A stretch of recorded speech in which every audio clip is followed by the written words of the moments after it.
안녕하세요. 5분 트윗 시작하겠습니다. 역시 트럼프는 전 세계 금융을 한 방에 아작을 했습니다. 그의 존재감을 다시 한번 확인할 수 있는 그런 현상이었고요. 중국에 대한 관세를 10% 9월 1일부터 부과하겠다 하는 그의 트위터 때문에 중국, 그 다음에 독일, 유럽까지 증시가 거의 폭락을 했습니다. 우리나라 원달러 환율, 그 다음에 중국 위안화 등이 급락을 보이고, 대신에 일본 엔화가 강세로 돌아섰는데요. 전 세계는 바야흐로 환율 전쟁에 돌입한 듯합니다. 그런데 일본 엔화는 왜 강세가 될까요? 어제 니케이는 2%대 하락을 보였지만 엔화는 상대적으로 강세를 보이고 있습니다. 그리고 자동차의 무역 보복을 예고했던 트럼프는 일본과 쉽게 무역 협상을 마무리 질 듯합니다. 엔화 강세 때문일까요? 실제로 트럼프는 중국에 대해서 위안화 약세로 환율 관세 부과를 약화시키고 있다라는 그런 말을 했습니다. 최근에 국제 정세가 좀 복잡하게 진행이 되고 있는데요. 트럼프는 왜 침묵을 할까요? 우리나라와 일본은 화이트리스트 제외에 따라서 말 그대로 심각하게 부딪히는 그런 상황이 예견돼 있는데요. 트럼프는 침묵하고 있습니다. 일단 트럼프 트윗을 한번 확인해 보도록 하겠습니다. Nice to see. 내 제자 중에 한 사람, 최고의 제자 중에 한 사람이 아직 거대한 트럼프 팬이었다는 걸 알고 무척 반가웠다. 이 스티브라는 친구인데, 스티브 베논이라는 친구입니다. 스티브는 그와 열심히 일을 했었으나 내가 공화당 1차 경선에서 승리한 후에 우리 팀에 합류를 했다. 여러 가지 의미가 있는데, 일단 스티브 베논이라는 친구에 대해서 한번 알아보도록 하겠습니다. 한때 선거 이후까지 트럼프 책사라고 불렸고 트럼프의 최순실로 불렸던 스티브 베논. 이 친구의 생각이 많이 지금 트럼프의 전략에 실행되고 있는데요. 이 친구가 어떤 생각을 갖고 있고 왜 트럼프와 결별을 했는지 그 이유에 대해서도 확인을 한번 해보겠습니다. 하여간 자타가 공인하는 트럼프 후보를 대통령에 당선시킨 핵심 공식이라는 데는 예외가 있지 않다고 생각합니다. 이 친구 스티브 베논이 주장하는 건 대한 우파라는 얘기입니다. 알트라이트. 즉 미국을 퇴락시키는 리버럴 운동을 잠재우기 위해서 주로 인터넷 공간에서 활동하던 반세계화, 반이민, 반유태주의, 반이슬람, 반페미니즘, 백인 우월주의 움직임을 통틀어 지칭하던 용어입니다. 대한 우파. 이에 그의 주장들이 현재 트럼프 대통령이 멕시코 국경 캐러밴 이민 행렬을 얘기하죠. 침략자로 부르는 것과 같은 인식인데요. 베논이 목표하는 것은 이유를 분해시키고, 그리고 그들이 노리던 알트 우파의 영향력이 전 세계로 확대되는 그런 생각을 그는 하고 있습니다. 즉 영국의 브렉시트를 지원을 하고 프렉시트, 넥시트가 현실화되는 것을 그는 물밑에서 지원을 한 듯한데요. 하여간 그의 등장이 앞으로 트럼프에게 어떤 영향을 줄 것인지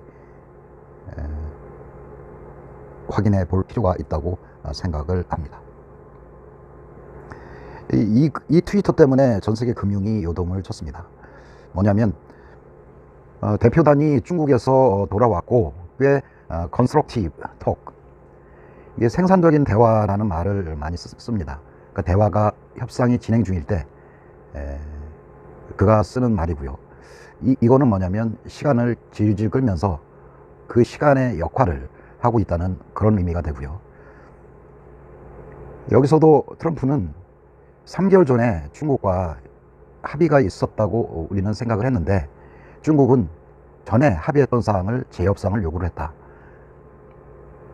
그래서 미국은 협상이 진행되는 동안 9월 1일에 미국산 생산품에 대해 중국산 생산품에 대해서 3천억 달러에 대한 10% 추가적인 관세를 부과할 것이다 라고 이야기를 했습니다. 이 글 때문에 전 세계 증시가 요동을 치고요. 지금 미국 그 10년물 국채 수익률이 1.843%를 지시를 하고 있습니다. 10년물 이자가 시중금리가 1.8%다. 지난주에 2.06%대였는데 거의 한 6, 7%대 깊은 하락을 했습니다. 이러한 그 국채 금리의 하락은 미국만이 누리고 있는 혜택인데요. 첫 번째, 미국 10년물 국채는 안전자산, 대표적인 안전자산으로 되어 있습니다. 그래서 중국과 전 세계가 금융이 요동을 할 때 전 세계 스마트머니들은 미국 10년물 국채를 매수하는 그런 경향을 보이는데요. 이렇게 채권에 대한 매수는 수익률의 하락으로 이어지고, 이러한 수익률의 하락은 시중금리 하락으로 지속적으로 이루어질 수가 있습니다. 두 번째는 뭐냐면 미국의 자산 매각 중단을 예를 들 수 있습니다. 자산 매각을 중단을 한다. 현재 9월 달에 자산 매각 중단 방침이 파월 의장이 표명을 했었는데, 요거를 7월 달로 앞당긴다는 그런 이야기가 있습니다. 말 그대로 채권이 회수가 되고 연준이 갖고 있는 유동자금을 시중에 배출한다는 그런 의미인데요. 풍부해진 이런 유동성으로 미국의 달러 가치가 사실은 하락을 해야 되는데, 달러의 가치는 하락을 안 하고 아직도 98대에 머무르고 있습니다. 이러한 영향들을 과연 어떻게 해석을 해야 될지. 다음은 원달러 환율을 한번 보겠습니다. 1200원대를 돌파를 했네요. 정부의 스무딩, 외환 개입을 통해서 달러를 시중에 매각을 해도 쉽게 떨어지지 않는 환율의 현상. 반대로 일본 엔화거든요. 한국 원화 대 일본 엔화, 현재 11.73까지 지금 상승을 했습니다. 일본 돈이 강해지고 우리나라 돈이 약해진다는 그런 의미인데요. 이거를 다른 의미에서 해석을 해보면 한국과 일본은 수출 국가로 되어 있습니다. 지금 일본 경제가 살아나는 이유가 아베의 엔저 현상으로 인한 영향으로 보여지는데요. 지금 이렇게 엔고가 진행이 되면 미국에 수출하려고 하는 일본의 자동차라든가 뭐 전자 이런 상품들이 한테 상당한 영향을 줄 수가 있습니다. 프라자 협약을 통해서 강해진 엔화가 그 당시에 일본의 일본 기업들을 송두리째 망가뜨렸듯이 지금 이러한 엔화 강세가 지속이 된다고 하면 일본은 천문학적인 부채와 그 다음에 내수 부진으로 인해서 잃어버린 10년이 아닌 20년으로 폭망할 수가 있습니다. 과연 이런 상황에서 왜 아베가 무리수를 둘까요? 잠시 그 트럼프 생각으로 넘어가겠습니다. 중국, 이란, other foreign country. other foreign country가 어떤 나라를 얘기하는지는 모르겠습니다. 하지만 그가 얘기하는 사회주의, 독재주의, 독재 국가에 대해서 그가 항상 수식어처럼 나오는 얘기가 좌파, 민주당, 그 다음에 반유태인, 뭐 이런 수식어구를 항상 그는 붙이고 있습니다. 이러한 사회주의 독재 국가들이 사실은 자기가 내년 재선에 실패하도록 민주당 후보를 지원을 하고 있다. 그래서 그 미국을 분열시키고, 그러나 자기가 대통령으로 있는 이상 절대 이런 일은 일어나지 않을 것이다. 그런 이야기입니다. 일본의 지금 아베 때문에 우리나라가 상당히 어려움을 겪고 있는데요. 과연 왜 트럼프는 침묵을 하는지, 잠시 제가 구글에서 관련 자료를 한번 찾아봤습니다. 바스라 테프트라는 조약이 있습니다. 아주 오래전에 러일 전쟁이 우리나라에서 일어났었죠. 그 러일 전쟁 이후에 일본에서 우리나라에 대한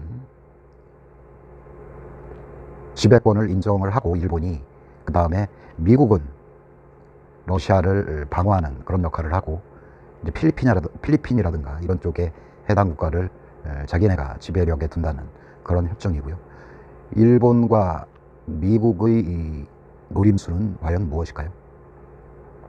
혹시 아베가 우리나라를 걸고 넘어져서 분란의 소지가 있다, 그리고 중국 편인지 우리 편인지 잘 이해가 안 간다, 그리고 전에 그 박근혜 대통령이 한번 중국에 한번 방문을 해서 수많은 중국군의 퍼레이드에 손을 흔들고 참관을 하고 시진핑과 악수를 나누고 국빈 대접을 받은 적이 있습니다.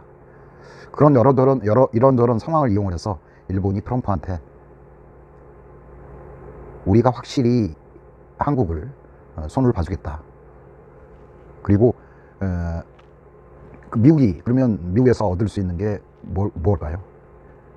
우리가 중국을 때려줄 테니까 니네는, 우리가 바쁘니까 한국은 니네가 좀 때려서 정신 좀 차리게 해줘. 대신에 아베는 또 이야기를 합니다.